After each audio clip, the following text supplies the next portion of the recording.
O lar, a casa, o ninho. Independente de qual nome é dado, a moradia é direito fundamental de todos. As nossas casas são os nossos corpos fixos no mundo. É lugar seguro ao qual sempre podemos voltar. Talvez nos falte um teto que nos cubra da chuva e nos proteja do frio. Talvez a nossa casa nos coloque em risco por falta de opção.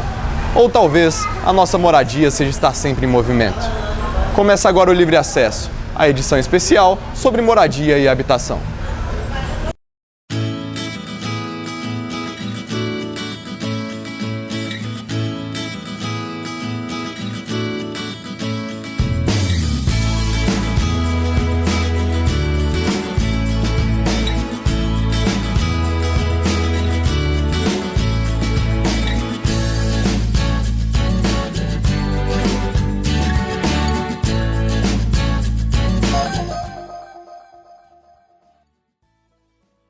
No último mês, a Prefeitura de Mariana deu início a um grande plano habitacional. O programa, que aparenta ser a realização do sonho de quem deseja ter a sua casa própria, levanta questionamentos a respeito das moradias já existentes na cidade. A Prefeitura anunciou no dia 21 de novembro que foram iniciadas as obras referentes ao maior plano habitacional na cidade de Mariana. O objetivo deste projeto é a entrega de 1.600 casas destinadas à população com renda familiar mensal de 1 até 5 salários mínimos. A expectativa é que o projeto atinja cerca de 8.000 pessoas, o que resulta em 10% da cidade. E as pessoas que querem comprar a casa terão um financiamento da Caixa Econômica, do Banco do Brasil, e eu acho que outros bancos também já podem fazer isso, pelo Sistema Financeiro da Habitação, onde elas vão comprovar a renda, comprovar a capacidade de endividamento e retirar o dinheiro para quitar o apartamento e vão ficar devendo ao Sistema Financeiro de Habitação, como Minha Casa Minha Vida. Algumas estão em aluguel social e eu acredito que tem algumas ainda até em áreas possíveis de risco, de menor risco, mas de risco também. E a ideia do município é tirar todas essas pessoas dessa condição. Estamos aqui no bairro Santo Antônio, conhecido popularmente como Prainha. Este bairro é marcado pela exploração de ouro e ferro, que há mais de 300 anos vem modificando seu terreno e seu retrato histórico-social. Esgoto a céu aberto e urbanização irregular são exemplos de problemas presentes na comunidade. Sofre de constantes alagamentos e, em alguns locais, se apresenta como impróprio para a habitação. Aqui, parte da população marianense se encontra em situação de risco, habitando em moradias irregulares e vivendo sob a sombra da exclusão social. Porque essa rua aqui, de certo trecho para cá, não tem esgoto, não tem fluvial, não tem nada. O que tem que a gente mesmo fez. E a gente vai lá, faz a reivindicação e quem vem aqui fala que a área de invasão não pode fazer nada para a gente, né? E a gente mesmo pega e faz, porque para dar um suporte melhor para a gente, né, condições melhores para a gente, que a gente mesmo pega e faz. Bastante água desce aqui, a enxurrada é bem forte aqui, sabe? Aí igual vocês veem, a rua tá aí, né, desmoronamento e tal, e a gente vai lá, pede, e o máximo que eles conseguem fazer para a gente aqui é limpar a rua, tirar a terra da rua e pronto. Mas solução mesmo que é bom, nada. De acordo com dados do Banco Mundial, a cada 1 milhão de moradias no Brasil, cerca de 700.000 são consideradas irregulares. Aproximadamente, apenas 20% da população possui poder financeiro para realizar o pagamento, e os restantes 80% não possuem renda suficiente nem possibilidade de obtenção de crédito financeiro. A cidade que não tem um programa, uma política habitacional, né, que dê conta das demandas da população, acaba gerando, né, moradias irregulares, ocupações irregulares. Qual que é o problema dessas ocupações irregulares? Não é o ponto de vista legal delas estarem irregulares ou irregulares, mas é que nesses bairros não tem acesso, a população não tem acesso à água, saneamento básico, à iluminação pública. Então a iluminação é feita com gato, né? Essas ocupações ficam longe de escola, unidades básicas de saúde, do centro da cidade, o transporte muitas vezes não chega. Então a gente vai tendo aí uma série de outros problemas, né, que acabam complexificando ainda mais essa questão, que aparentemente era só uma questão de moradia, né, e deixa de ser uma questão puramente de moradia para ser, né, algo que envolve uma série de dimensões da vida desse sujeito e dessas famílias. A formação de áreas ilegais em Mariana está relacionada ao processo excludente da urbanização durante todo o século XX. O mercado imobiliário, os baixos salários e a desigualdade social presente desde o início da formação da sociedade brasileira impossibilitam o acesso à moradia para grande parte da população, que nas últimas décadas sofre com processos de periferização e segregação. A gente da Rua Fortaleza, nós não temos esgoto, ainda existe fossa aqui na Rua Fortaleza, não temos rua, não temos luz. E a rua do jeito que vocês estão vendo aí, cheia de buracos, os moradores que fazem a rua. E aqui em cima é igual vocês estão vendo, não tem nada. O que a gente tem aqui somos nós que fazemos. Exemplo, a rua, esgoto, a gente tem que fazer por conta própria. E tem muito inseto aqui em cima, muito rato, que nos prejudica por causa das fossas que tem aqui em cima. E sempre quando vem um aqui em cima, olha, fala que vai fazer alguma coisa e, de repente, ninguém faz nada. Os vereadores não fazem nada, o prefeito menos ainda. E aí fica essa situação desagradável. Se os moradores quiserem alguma coisa, uma rua para o carro vir na porta, os moradores têm que fazer. Não é o Minha Casa Minha Vida. Ele não atende, como nenhum projeto atende a tudo que se pretende também. Ele atende a uma faixa que varia dentro dessa que eu disse, de 1 a 5 salários mínimos de renda familiar. Mas um salário mínimo praticamente não permite que a pessoa participe, porque a renda é muito baixa. Das 1.600 habitações, apenas 160 irão para a população que vive sob aluguel social e em áreas de risco. O restante irá para o funcionalismo público. E fica essa pergunta. Alguém vai fazer alguma coisa aqui para nós um dia? Será? Estar sempre em movimento. É assim a vida de quem optou não ter uma moradia fixa ou ainda de quem escolheu ter o mundo como lar. Para falar um pouco mais disso, a gente convidou o Eduardo para participar da nossa conversa. E aí, Eduardo? Beleza, meu brother. Tudo bem? Tudo bem. É um prazer ter aqui você com a gente para falar um pouco disso. Pode crer. E aí, Eduardo, fala um pouco pra gente aí, se é um viajante, é isso? É, uma mistura de viajante com artesão de rua, mais conhecido como hippie. Sim. Eles chamam de hippie, né? Mas eu me considero um artesão de rua. Sim.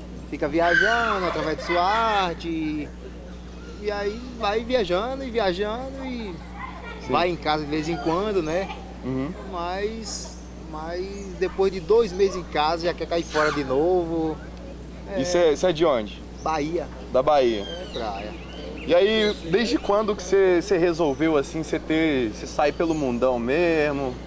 Rapaz, então, foi no ano novo de 2012. 2012. É, mas ali eu já estava enjoado da minha cidade, né? Mais ou menos isso. Sim. Aí resolvi ir para Minas Gerais.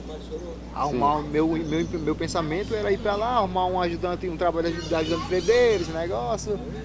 E fui na loucura. Como que é o processo, assim, você tá numa cidade para você ir para outra, como que você escolhe, assim, como funciona isso para você? Rapaz, então, eu como de 2012, né? Eu já tô quase num jeito que eu tô indo mais para as cidades que eu já passei. Sim. Porque eu já sei como é tudo os esquema, né? Sim. E quando você chega na cidade, você procura alguma casa, algum barraco pra você ficar, ou você fica na rua? Eu fico na rua que eu tenho a minha barraca. Você tem a sua barraca? É, só procuro um lugarzinho, mas que eu vejo que é segurança, né? Sim. Aí eu monto a barraca de boa, de noite, de manhã desarmo e caio fora. É isso. E aí você vive da sua arte? É, vivo da minha arte, dos artesanatos. E que tipo de artesanato você faz? Então, eu faço, olha, pulseira de couro, os cordão de pedra, aquele do arroz, que a pessoa escreve Escrever o nome. no grão de arroz? É, faço essa. Você vive uma vida um pouco diferente da minha, por exemplo, que você vive aí no mundo, você tá sempre rodando de cidade para cidade. Qual que é o seu entendimento, assim, de lar? O que é lar para você? Eu nem sei direito o que é um lar, né? Porque às vezes a pessoa tá, como eu falei, casa alugada, eu acho que não é um lar, né? É um lar, mas não é, porque não é da pessoa.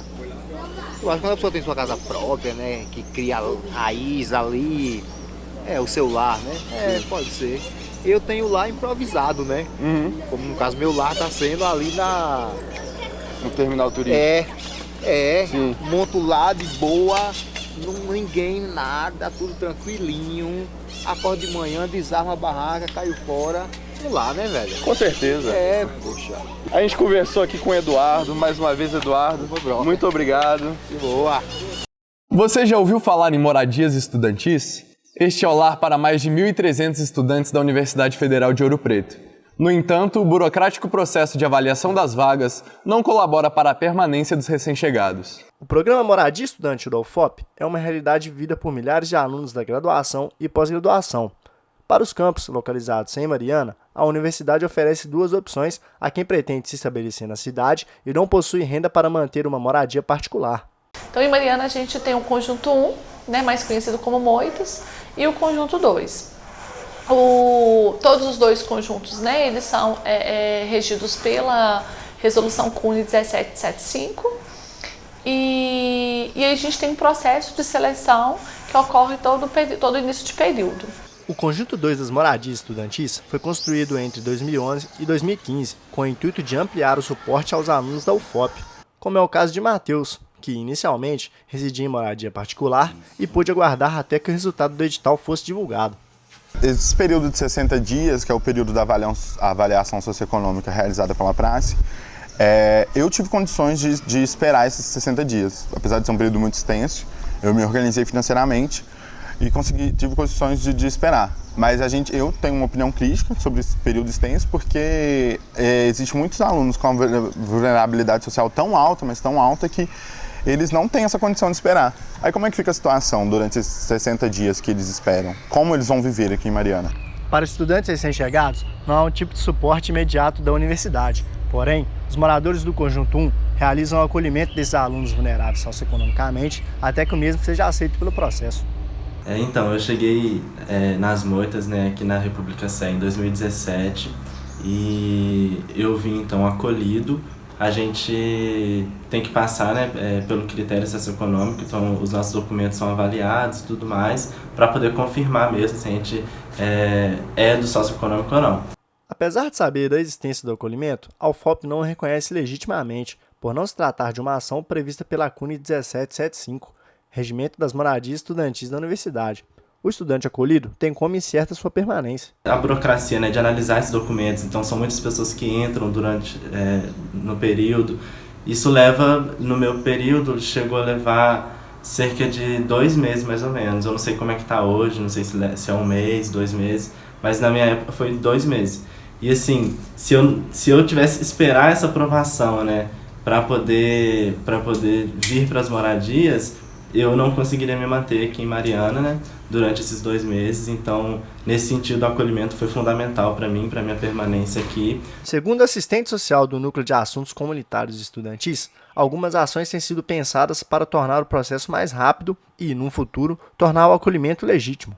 O que a gente fez para amenizar um pouco essa situação foi ter 2 editais. Então, hoje a gente tem um edital que acontece mais rápido, que é para aquele estudante que chegou na universidade, entregou a documentação, já tem a avaliação concluída, ele consegue participar desse processo seletivo simplificado que acontece geralmente com 1 mês. Mas a gente sabe que isso ainda não é o ideal, né? A gente sabe que o ideal é a gente ter mesmo essa vaga para essa pessoa de emergência. Para o primeiro dia de aula ela já está numa moradia estudantil e a gente planeja, né, e atender essa demanda o mais rápido possível.